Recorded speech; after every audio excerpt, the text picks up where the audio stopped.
All right, so I saw you yesterday and Mhm. I'm curious how you're doing. What would you like to Um, say? I slept really well last night.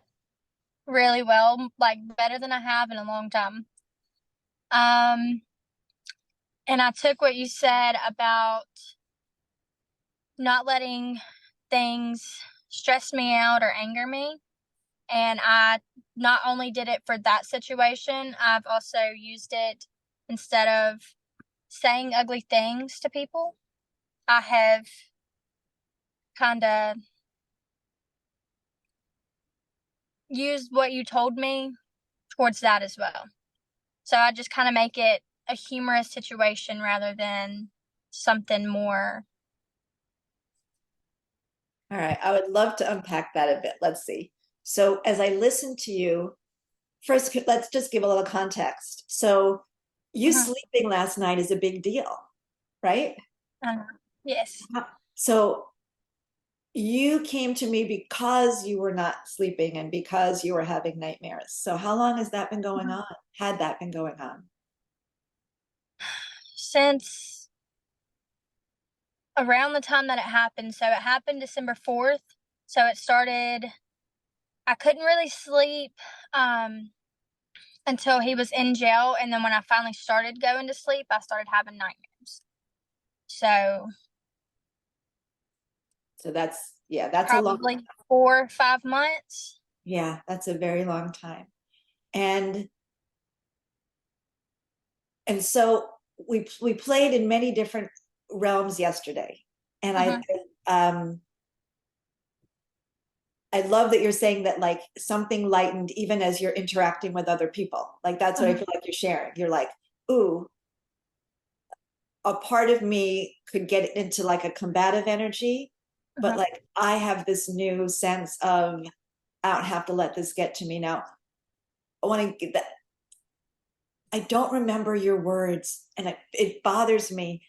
It came up very organically when we were going back in time and you were facing the situation again in your Hmm. mind, and we made you really big and him really small, and the gun had a whole different experience. You had a whole different experience of, and I don't know if Hmm. you want to share. Do you want to share what happened with that to see how it feels different now? So instead of the rage, anger, fear, and sadness of the whole situation, I now feel at peace knowing that my emotions are getting the best of me. So instead of doing that, like we said, with using the elf and the stepbrother thing, um, instead of seeing it as that awful, horrible thing, I turned it into something more, what's the word?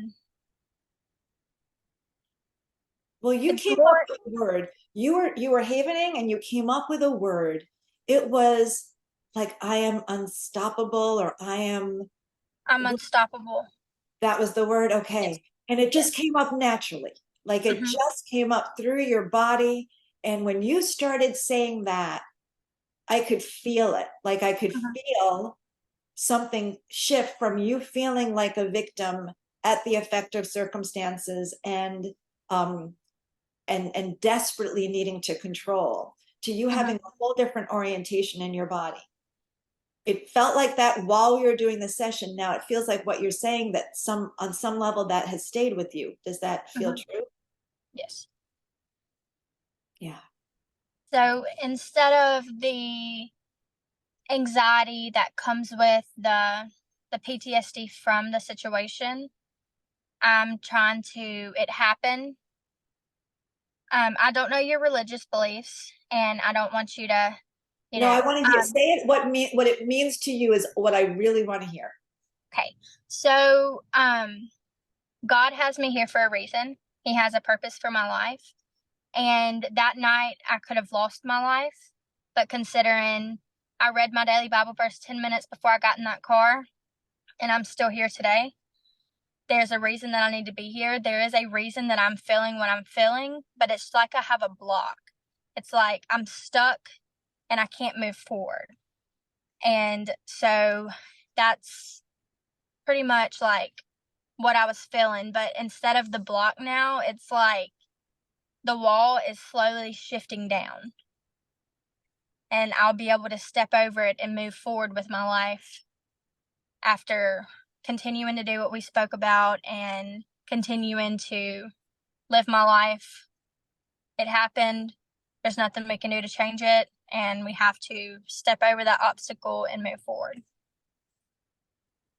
My heart is so full listening to you because we only sat together for 30 minutes, right? Mhm. Except you were really willing to let yourself go there. So Mhm. we started off just letting you feel it, and then we did some distractions, and Mhm. you got right into it, sharing your favorite movie and the things that made you laugh. When you looked at your dream catcher last night, did it feel different? Look at the smile on your face. All right, so we anchored some good feeling in your present moment by playing in those distractions and making those Mhm. new associations. Then when you, because you had started out, you remember the number you started out at yesterday on a scale of 0 to 10? 10. 10. So then we did the distractions a couple of rounds until we got you, I think, like to a 3 or a 2. And then you went through all the emotions, the ones that you just said. Mhm. And I said, say them as long as it takes to clear them out. And what does it feel like when you think of them now? Um, it feels like I shouldn't have to feel it. Like, I don't know if that makes sense. Like, I know I have to feel it because it's part of life, but I feel like I shouldn't feel it about that About situation. that situation. That's Yes. exactly it. Yes. They was almost like they were stopped up inside of you and Mhm. now they're purged. And so they're not connected to that situation. You will still feel sadness in the future Mhm. appropriately. You will feel anxiety at something else, but they're not stuck around the situation. So we Yes. did that. Then we got down to like a 1, I think. And then we went back and relived the situation, but changed your orientation toward it, made you big, made him small. And then you naturally came up with the word unstoppable. Mhm. And it feels like you're able to look back on that situation and see that it's almost a sign that God is with you and that you are unstoppable and that you Mhm. are being protected. Like I can feel that in your description. Is that fair? I don't want to put words in your mouth. Yes. Yes. Okay. And then we went into the future because it was important. You had mentioned to me you were afraid of possibly seeing him. You were seeing him, you thought you were seeing him all sorts of places. You were afraid of his family. Mhm. So we brought the image of him and we made a funny association. And what do you think now? What comes up for you now about the possibility of seeing him? If I see him, it's just crossing paths. It's not gonna be anything too serious. Um, Hopefully, I will never have to see him again because he's where he needs to be. But if I do ever see him, that anxiety and that fear shouldn't be there anymore due to the fact of what we came up with. And every time I think about it, I just giggle. Um, and there's really nothing that can be done if we were to cross paths, but just not speak to each other, not pay no mind to each other, and just go on about our lives. So that word unstoppable stays with you. Hmm. Like he's not going to stop me.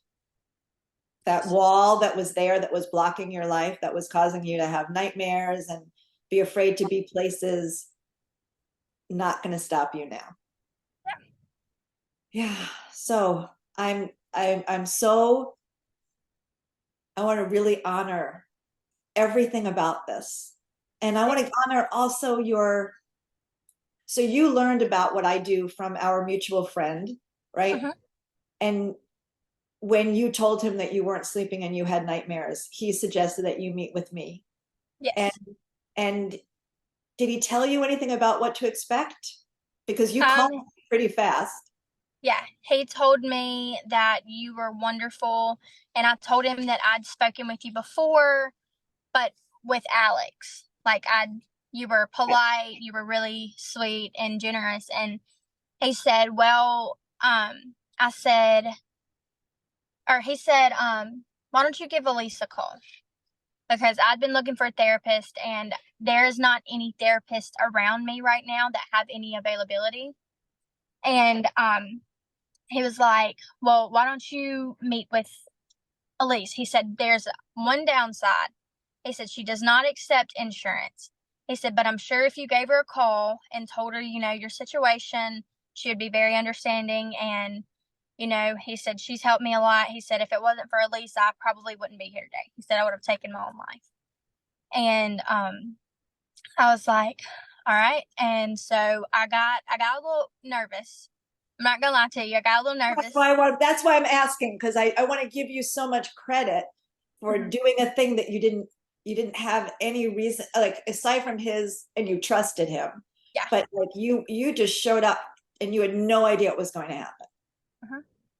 Yeah. So And you got he said, I guarantee you within 1 or 2 sessions, your nightmares will stop.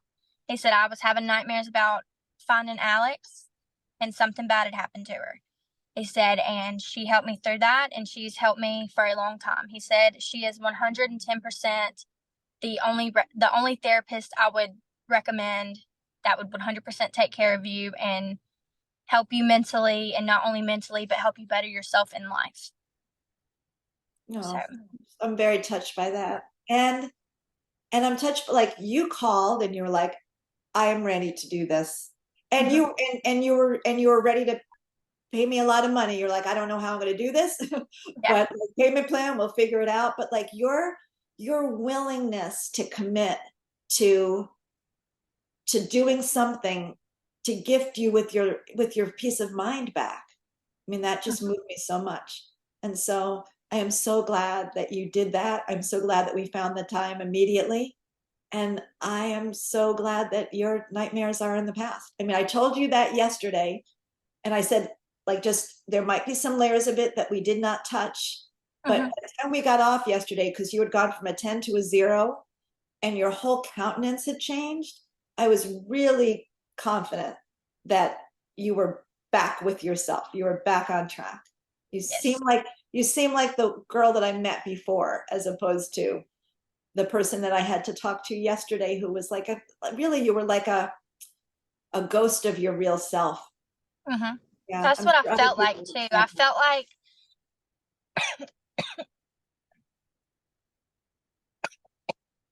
excuse me. Sorry, I got choked up. I feel like a lot of the times I'm here, but I'm not here. I feel like I'm physically here with my body, but like the reality of myself is gone. Okay. Oh, let's put that in the correct terms. You felt that way. Yes. Does it feel that way right now, honey? No. Yeah, after yesterday. Oh. Take a drink. I just got choked up. Yeah. And you know what? And it probably is a like residue of dealing with this coming up. And be good to yourself. But yes, after yesterday. After yesterday, I was thinking about everything that we talked about and everything that we said, and I got into a little tiny argument with my boyfriend. And he said something kind of hateful. And then I just sat there and I took a deep breath like you told me. And I was like, I'm unstoppable. I'm unstoppable. And I was like, I'm not going to let it ruin my day. My therapy session went great. I'm just going to take from that situation and put it into something better. So I took what we said, and not only did I use it for that traumatic emotion, I also used it as, I'm not going to argue. I'm not going to fight with you. If you want to be upset with me, that's 100% fine. We all have our feelings, but I can't let that hold me back anymore. It doesn't matter if you're mad at me, upset, or whatever it may be. I don't want that to hold me back from who I am to become in the future. And I don't know something you said yesterday just kind of like flipped a switch. It like I shifted. didn't say it. Okay, so sweetie, I want you to hear this. It's not what I said. It was Mhm. you coming back into sync with yourself. That was the flip, the switch that was flipped. You did it. I didn't do it. You did all that. I just led you back into connection with yourself. And that's the key of what I do. So I don't put anything into anyone or take anything out of that anyone. I help people connect back to the truth of themselves and to trust themselves. And it feels like what you're describing to me is in a moment where someone said something hateful, instead of going into either feeling wounded or wanting to attack back or needing to run away or just freezing. Those are the typical responses we would have if someone was attacking us. Instead of Yeah. those, you were like, I'm staying here with me. Mhm. And that is your choice to be angry with me, but I'm not leaving me while you get angry at me. Now, how did he respond to that? He didn't know how. He was just like, say nothing back. Because normally if we argue, I'm gonna argue back. That's just, but I think that's the woman in me. Like, you're not gonna speak to me like that, this, that, and the other. And I just told him calmly. I didn't raise my voice. I didn't say anything out of the way. I was just like, I took a deep breath. I said, look, I said, you can be upset with me. I said, but I'm not gonna argue with you. I'm not gonna let anything get stirred up between us. I said, it is what it is, but I want to better myself. I want to stay where I'm at, and I want to be myself Be your, because yeah. my sparkle, my sparkle was gone for a long time. All right. So I'm so glad that we helped you find your sparkle back. Yeah, because it you lost connection to your sparkle. That level of fear would disconnect you from your sparkle. Absolutely. And now you've got your sparkle back and no one's taken it from you. Now, how's it with the boyfriend now? Have you guys made We're up? good. Mhm. Yeah. Yeah, because the fact that you would not engage therefore gave more space for the reconciliation between the two of you. Yes, I Yeah. just went and took a nap, and he went to work, and Yeah. When he then came back, it was fine. Yeah. All right. I appreciate so much this gift that you're giving to just share what happened to you, because I think you're going to inspire a lot of people to understand. I don't want to keep telling people theoretically this Mhm. helps. Theoretically, not only does it help make a painful, wounded moment go away, but it restores self trust. Mhm. And I feel like I just had to let you speak, and you just gave a better description of what happened to you than I've ever heard. I mean, you were just exactly on point. What's real for you now, and it's going to stay. That's the best part. This is not just a feel good for the moment thing. This is going to I stay and feel build. I normally don't wake up super early, but my best friend, she graduated college today, and I woke up, I was in a great mood. I was like, something's different, but I'm just gonna rock with it. And so this is Yeah. where I'm at today. I've had a smile on my face all day. I wasn't grumpy when I woke up. I was in a really good mood. I slept really good. I didn't go to sleep until like 12:30 because we went bowling with a couple friends for their graduation today. And I went to sleep about 12:30, and I woke up at 6, and I'm very energized. All right. This is beautiful. And I am so happy. And I'm going to ask you to just keep in touch with me. I will. You know how things unfold, but looking at the smile on your face now, my heart is just overjoyed. Overjoyed. All right. You have the best rest of your day. And yes, please do keep in touch, okay? I will. Thank you so much. All right. Bye, Stormy. Bye.